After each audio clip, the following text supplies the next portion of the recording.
Hello there, my lovely Legionnaires. It's time we have a little bit of a talk. I've made it no secret that I'm something of a drama hound, a tea sipper, a beef sommelier.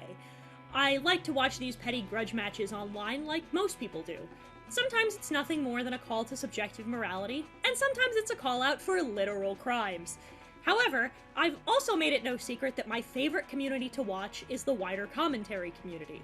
Not my small slideshow section where we have Danganronpa avatars and talk about Pokemon. No, I'm talking about figures like Boggy RFC, Tipster, Boblex, Turkey Tom, and the lens by which we're going to view all of this through, Nicholas Diorio. See, while I enjoy a little casual beef here and there, I've noticed that this community is constantly at its own throat like it's got Hinamizawa disease. One day someone is trustworthy and the whole team's behind them, and the next, they're disavowed and completely shunned. These guys are so two-faced and stupid, I wouldn't be surprised if a nickel makes most of their decisions. Now, let's get into that. Specifically, I think it's time we go back. But we have grown in the one way that V2 never could, emotionally. Now let's rewind the clock all the way back for a minute. Back to 2019. Yeah, I know, it's a little ways, but you're gonna have to trust me.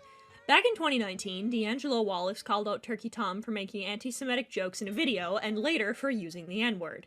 He said, "The YouTuber Turkey Tom threw a bunch of anti-Semitic imagery in his latest video, and it resulted in a comment section full of anti-Semitism. Wow. If you have to rely on racism for YouTube engagement, A, accept that your content is trash, and B, go screw yourself." I'm cleaning this up for YouTube, obviously. And to this, I attached an image of comments that I picked out from the comment section showing how people were in fact being quite anti-Semitic. Happy Thanksgiving, we're eating Turkey Tom. He thought we wouldn't be able to see his racism through the thin veil of comedy. Meanwhile, he's doing this in everyday conversation. So allow me to repeat from yesterday when you tried to gaslight me.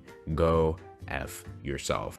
Now, like the responsible, thick-skinned individuals we're talking about, the whole community lost their fucking minds. They claimed D'Angelo was calling Tom a Nazi, that the screenshots were a year old, that they were edgy jokes, but Tom wasn't racist. We're gonna focus on Nick's response. First, he unpinned one of D'Angelo's comments and made a big deal about it, on top of comparing D'Angelo's showcase of Tom's blatant racism to a false accusation of rape. He then proceeds to mock D'Angelo for posting on Thanksgiving when, so was he. You were right there on Twitter. If this is sad clown behavior, then you're all at Pagliacci's birthday party, big man. Saying D'Angelo was hunting imaginary white nationalists when literally nobody said that, and then, in an interesting move, pulled a very funny card. A minor with autism, huh? You know, for such edgy, iron-skinned boys, it's funny that you do the same thing you mock other people for doing. Specifically, something you mocked Deaf Noodles for doing. Now we're gonna slide this time scale up, gonna go to 2021, we're gonna talk about Nick's beef with Deaf Noodles. I want to preface this section with the following. I don't like Deaf Noodles. Fuck! I don't like 99% of the people in this video. I agree with about 90% of the critique that he's received, and I also think he's a huge baby crying about being criticized, but most of you do, honestly. I shouldn't have to say this, but given y'all have this weird predisposition to take things at their least charitable and need every single thing spelled out for you, figured I'd say it. So, Deaf Noodles. Well, one of Deaf Noodle's accusations was that the community was being racist and xenophobic. This was in response to them bullying him because he was Brazilian. He wasn't getting bullied because he was Brazilian, but it's important to mention. Nick talks about this a little, choosing to show these clips of Augie talking to Dennis. First off, I think it's important to clarify that nowhere in this tweet does it say, "You're racist." It says, "Disenfranchise minority creators." It says, "Makes jokes." Wait, if you're disenfranchising minority creators, wouldn't that be a racist act? I mean, people, the whole thing behind white privilege is that people don't understand that they're doing something that's disenfranchising someone without them even realizing it. Just because these kids are disenfranchising minorities doesn't mean that Dennis actually claimed they were doing this intentionally. It's calling them fascists, right? So here's the thing, flirting. Okay, when you flirt with someone, does that mean that you're immediately dating them? I don't think you're a fascist. I think that you play around with fascist ideas. If Dennis actually thought Augie was a fascist, why wouldn't he just say it to his face? Why deny it? Especially when there are so many clear examples, like these ones. Do you think Hitler was like a big memer dude, or do you think he was just a stern asshole? Do you think he had like deep down he was like, well? Do you think he was like kill those filthy people? Okay. So you get the point. You say that Hitler's a fascist. Yes! Of course. So, I mean, I think that's where that conclusion was drawn. Even if this wasn't the best example, there are still hundreds of examples you can pull off, even in this debate, of Augie making questionable, edgy jokes. So here's another one. Would you rather be in an orgy or storm the Capitol? Obviously storming the Capitol. So would you say that storming the Capitol was like a... would you say that storming the Capitol was a fascist thing? It was like a coup, right? So it's fascist. Right? Tweeted the Confederate flag. So, I mean, that's that flag. That's where that conclusion comes from.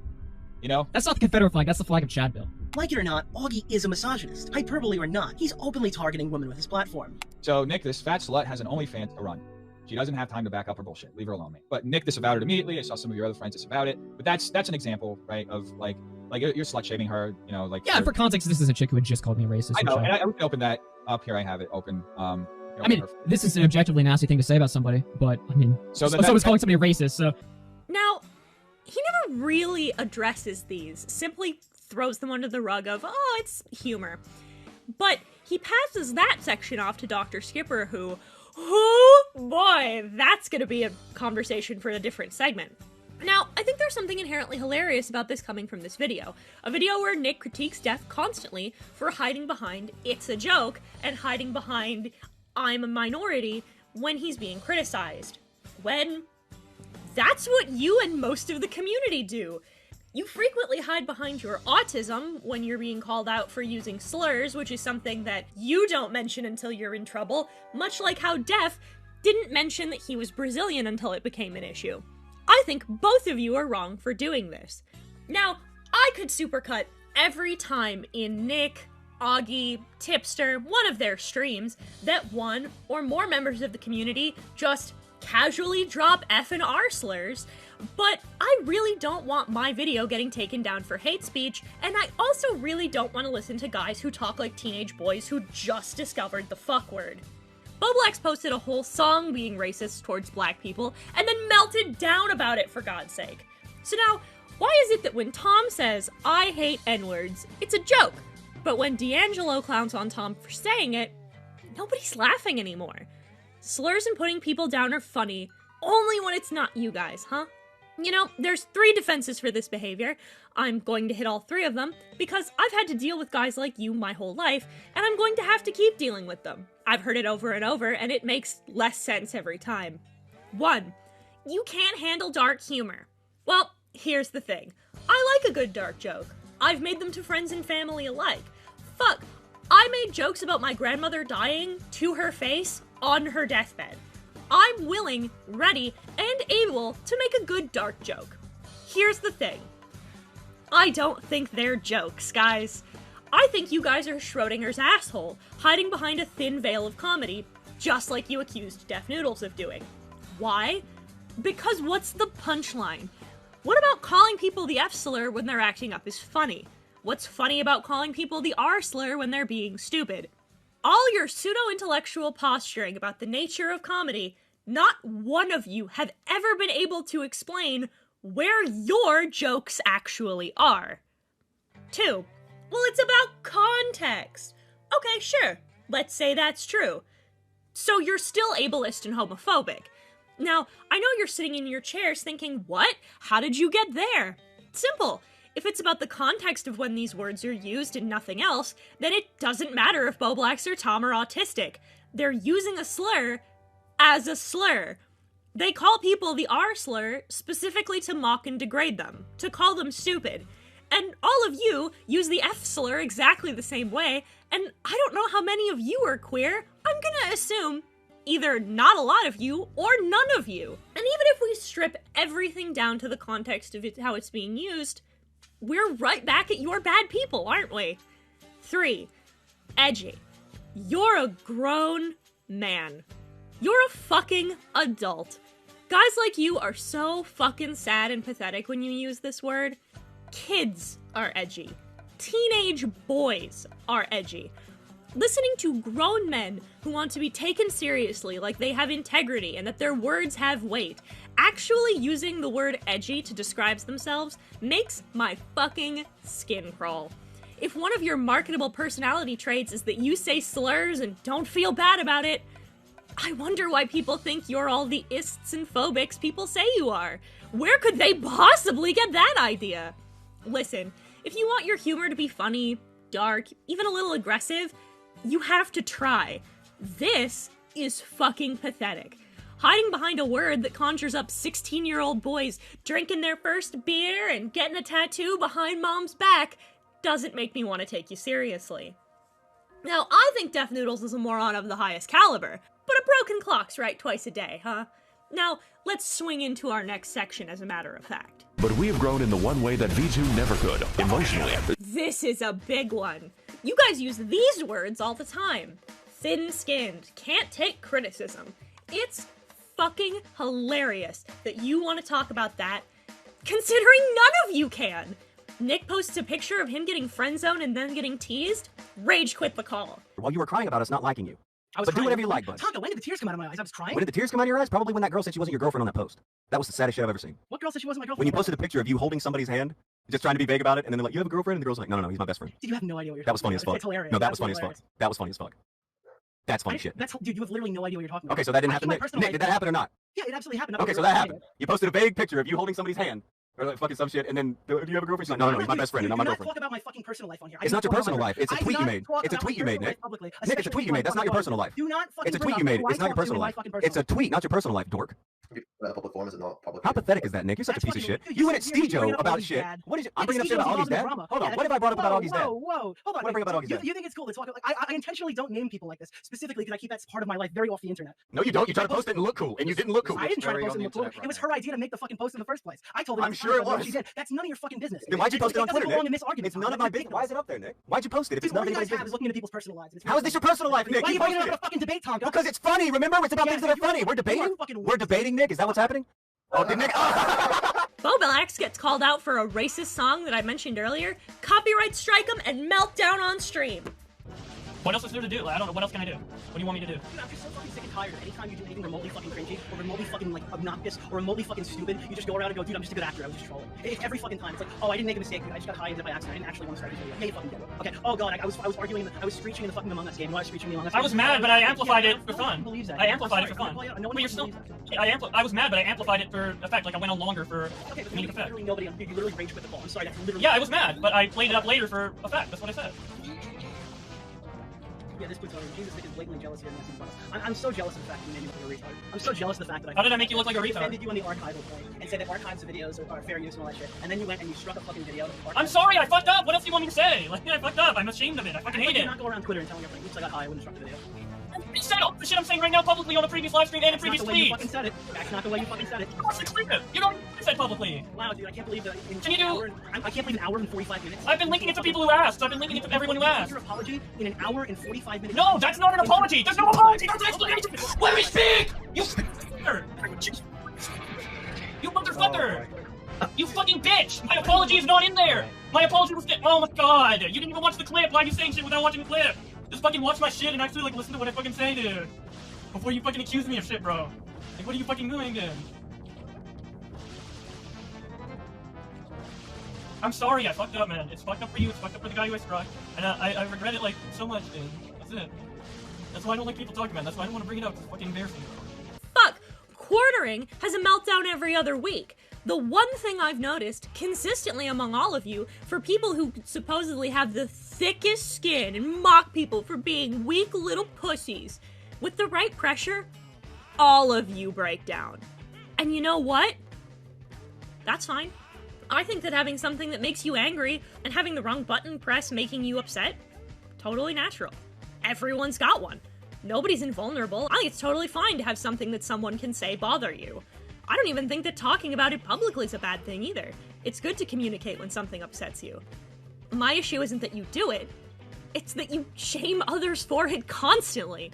Let's take our most recent example, Flamenco. Once again, since I'm talking to actual toddlers, I don't like Flam.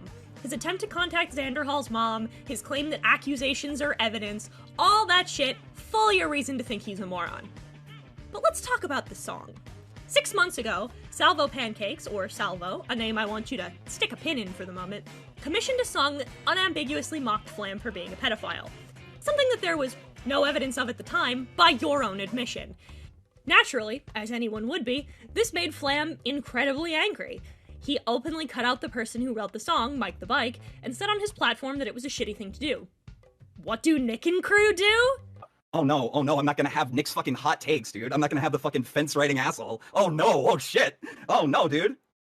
Well, I'm not riding a fence. You should leave those kids alone. You actively ride fences. No, Flamenco, you need to leave the kids alone. They actively ride fences like every single fucking day. Flamenco, I'm holding a nuclear tape here. The fence might tip over. You have to leave the kids alone. All right. Or Nick will break the fence with his weight. What the fuck? That was the joke I just made, Boblex. Yesterday's jokes today with Boblex. In fact, Flam even brings up a different situation with Nick melting down about something, and Nick laughs that off. And everyone you in his, absolutely chimped out when somebody likened you to Destiny. That absolutely got under your skin. Absolutely. Yeah, dude. In January, it's fucking July. Yeah, and I haven't gotten over that people would liken you to Destiny, and I got upset because people were calling me a pedophile. It's kind of the same thing, but I don't think you can understand that, Nick. In this, Flam's right. It pissed Nick off to be likened to Destiny. It pissed Nick off for people to make fun of him getting friend-zoned. It's absolutely ridiculous for this side of the community to clown on people for being thin-skinned or being unable to take criticism when the slightest bit of friction rubbing them the wrong way, and they do the exact same shit. It's a human response, but you know what they say. But we have grown in the one way that V2 never could, emotionally. Hypocrisy is another thing that this side of the community shares, and Nick is, continually, an immaculate depiction of it. For a man who talks big game about integrity, it sure seems like you don't have too much of it. Here's some of my favorite examples. In Nick's video on Ethan Klein, Turkey Tom says that Ethan targeting Keemstar's sponsors is wrong. By making it a common occurrence in the online community, you will inevitably create a culture where anyone who says something remotely off-color or edgy will be targeted by those who don't like them, and their sponsors will be taken away. Sponsorships have become an increasingly important part of the YouTube business model in the past few years, now that ad revenue is pretty inconsistent and unreliable. They're a vital part of making a living on this website, whether you like it or not, and they make up a large portion of YouTuber revenue right now. Imagine if someone like Count Dankula had their sponsors targeted because of their relatively edgy sense of humor, or other more political people like Armored Skeptic. Their wallets would absolutely be hurt if a group of people that didn't like them harassed their sponsors, telling them that they're hateful, even if they clearly aren't. But in his video on the Fallout, Nick says he doesn't lament Ethan losing sponsorships for making the video. Speaking of numbers, following the sponsor war that Ethan started, he's apparently lost 80% of his own sponsors for the H3 podcast. I love and appreciate the member support. It's so helpful at this time when we're losing pretty much, we've probably lost like 80% of our sponsors, and the direct support is the future of this channel, I think. So we really thank our members. Now, to be clear, nobody is sure if this is partially due to COVID or 100% in relation to his attacks on channel sponsors in May. But regardless, it's a clear case of karma rearing its head. I'm not one to celebrate money being pulled out of a creator's pockets, but I also don't really have sympathy or empathy for those who have made the statements Ethan has made and continues to make. So,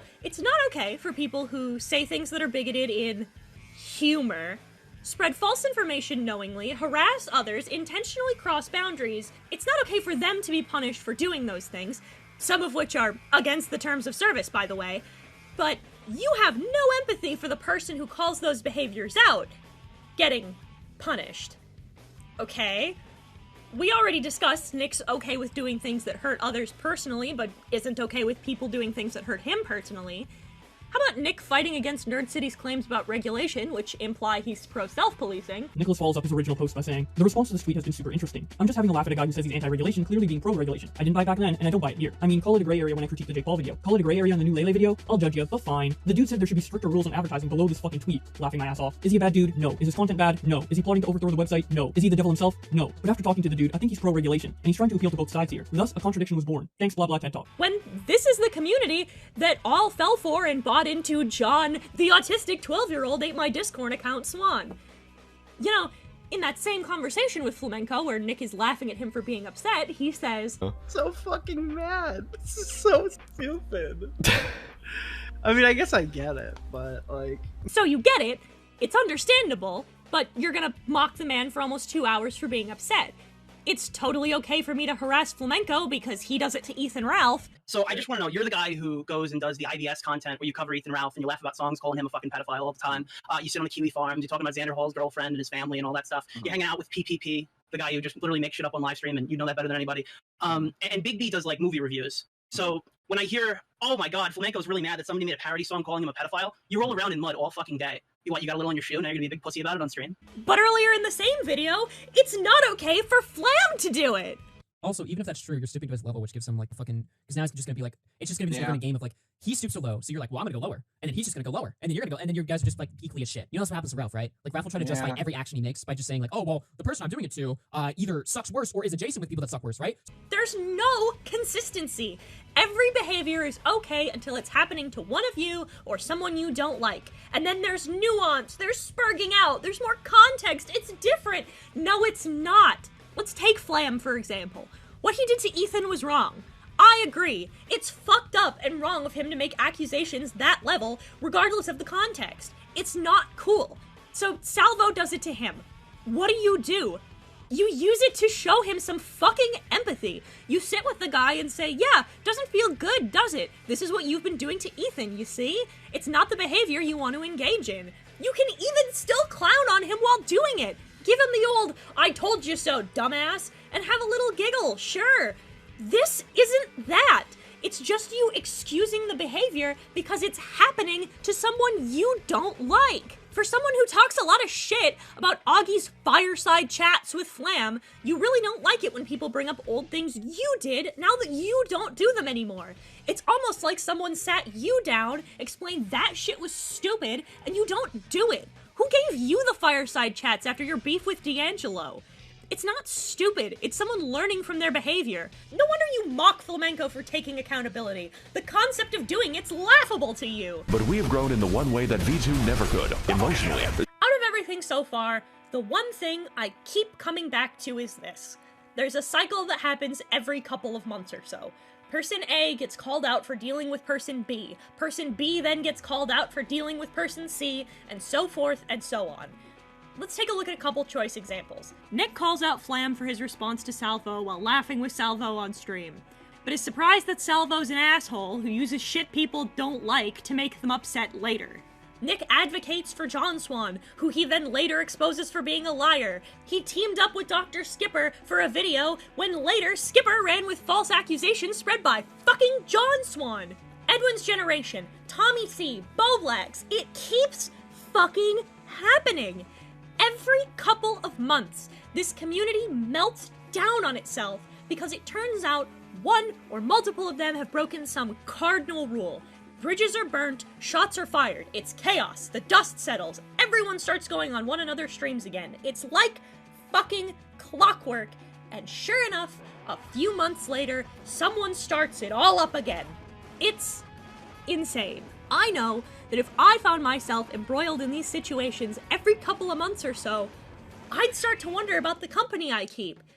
I'd start to wonder, is it me? This side of the community wants to talk a lot of shit and puff its chest, but honestly, I've seen more empathy and civility between cheerleaders in an 80s movie than I do in this group. It feels like every single person is one misstep away from getting shot in the back by the very person who's going to bandage the wound in a couple of days. All of this aside, you all seem like bitter, miserable people I wouldn't associate with if you paid me. I dealt with this shit back when I was a literal child. I moved on. You should too. The coping, the malding I'm sure to expect can be dealt with in the Senate Discord, link in the description, or shoved firmly up your asses for all I care. Unless you're scared to deal with an NB and only have your digital courage when it's text or your home turf. Now, if you'll excuse me, I have better and more fun things to be working on. Have a good one. I'll see you in the next video.